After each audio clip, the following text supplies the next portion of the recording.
Good morning. आज हम आपको पढ़ा रहे हैं मेल रिप्रोडक्टिव सिस्टम यानी नर जनन तंत्र। जैसा कि आप जानते हैं कि सभी जीवों में जनन का गुण पाया जाता है और जनन के लिए उसमें एक विशेष तंत्र होता है जिसे जनन तंत्र कहते हैं।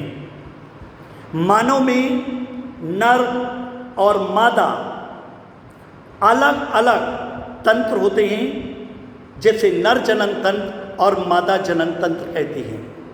मानव जनन तंत्र के अंतर्गत निम्नलिखित अंग और सहायक ग्रंथियां होती हैं। जो अंग पाए जाते हैं उन्हें प्रसन, अधिप्रसन, शुक्रवाहिनी, शुक्राशय, मूत्राशय, मूत्र मार्ग और पेनिस ये अंग होते हैं और इनमें दो सहायक ग्रंथियां होती हैं जिन्हें प्रोस्टेट ग्रंथि और काउपर ग्रंथि कहते हैं। नंबर एक जो अंग है, नंबर एक टेस्टिस यानी प्रसन। प्रत्येक पुरुष में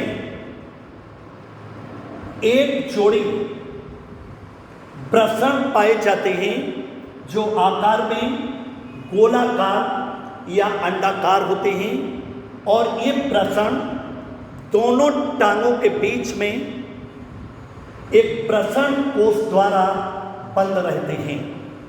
एक गुलाबी रंग के होते हैं।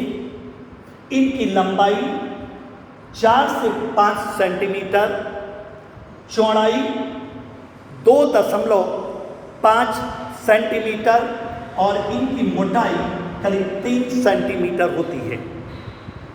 इनके अंदर संयोजी ऊतक की बनी कुछ छल्लेदार संरचनाएं पाई जाती हैं जिन्हें शुक्र जनन नलिकाएं कहते हैं और इन्हीं शुक्र जनन नलिकाओं की क्रियाओं के द्वारा ही इनके अंदर शुक्राणु का निर्माण होता है। दूसरा है अधिप्रसन या एपिडाइडिस। प्रसन के पीछे की ओर एक चौड़ी संरचना पाई जाती है या नली पाई जाती है जिसे अधिप्रसन कहते हैं। अधिप्रसन के अंदर शुक्राणु भरे रहते हैं और ये शुक्राणु यहीं पर मेच्योर होते हैं अर्थात परिपक्व होते हैं। अधिप्रसन पीछे की ओर एक पतली तथा कुंडलित नलिका में परिवर्तित हो जाती है जिसे हम शुक्र वाहिनी या वास डिफरेंस कहते हैं। ये शुक्राणु इसी शुक्र वाहिनी द्वारा शुक्राशय में आते हैं। यदि हम शुक्र वाहिनी में को काट कर यदि इसमें गांठ लगा दें तो ये शुक्राणु शुक्राशय में नहीं पहुंच पाएंगे। इस क्रिया को हम नसबंदी कहते हैं। जब ये शुक्राणु एक द्विकुंडलित संरचना में पहुंचते हैं उसे हम शुक्राशय या सेमाइनल पैसिकल कहते हैं। यहाँ से इस शुक्राशय से एक द्रव्य निकलता है जिसे शुक्र द्रव कहते हैं और ये शुक्र द्रव इन शुक्राणुओं को भोजन प्रदान करता है जिससे ये आकार में बड़े होते हैं। इसके बाद ये शुक्राणु आगे की ओर बढ़ते हैं तो जो सहायक ग्रंथि है प्रोस्टेट ग्रंथि एक सिपारी के बंद सिपारी के आकार की होती है। इससे एक द्रव्य निकलता है जिसे प्रोस्टेट द्रव कहते हैं और ये प्रोस्टेट द्रव इन शुक्राणुओं को अपनी सुगंध के कारण आकर्षित करते हैं। इस प्रकार अब आएगा मूत्राशय। आपको मालूम है जो मूत्राशय होता है ये आकार में चौड़ा होता है यानी इसमें जो मूत्र मार्ग होता है, मूत्र मार्ग शुक्राशय स्खलन नलिका द्वारा मूत्राशय के सक्रिय भाग अर्थात मूत्र मार्ग में खुलता है।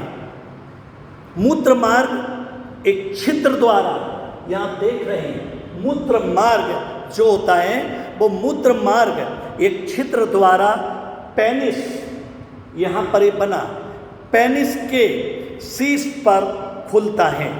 इस छिद्र को मूत्र जनन छिद्र कहते हैं। इसके बाद आएगा पेनिस। पेनिस क्या है? यह एक स्पंजी मैथुन अंग होता है।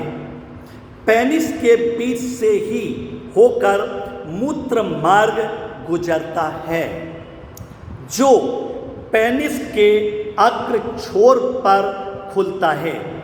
पेनिस का जो निर्माण होता है वो पेशियों एवं रुधिर कोटरों से होता है। अब जो दो सहायक ग्रंथियां हैं, एक अभी आपको बताई प्रोस्टेट ग्रंथि और एक नीचे होती है काउपर ग्रंथि। काउपर ग्रंथि क्या होती है? ये ग्रंथियां यहाँ पर एक जोड़ी यहाँ पर ये ग्रंथियां पाई जाती हैं तथा ये मूत्र मार्ग के दाएं तथा बाएं ये स्थित होती हैं। ये ग्रंथियां मैथुन के पहले एक क्षारीय चिपचिपे पारदर्शी द्रव का स्रावन करती हैं, जो मैथुन के समय शुक्राणुओं को चिकना तथा शुक्राणुओं के गमन के योग्य बनाती हैं। एक तो ये मूत्र मार्ग को चिकना बनाती हैं और दूसरा शुक्राणुओं के गमन के योग्य रास्ता बनाती हैं। ये काम होता है काउपर ग्रंथि का। धन्यवाद।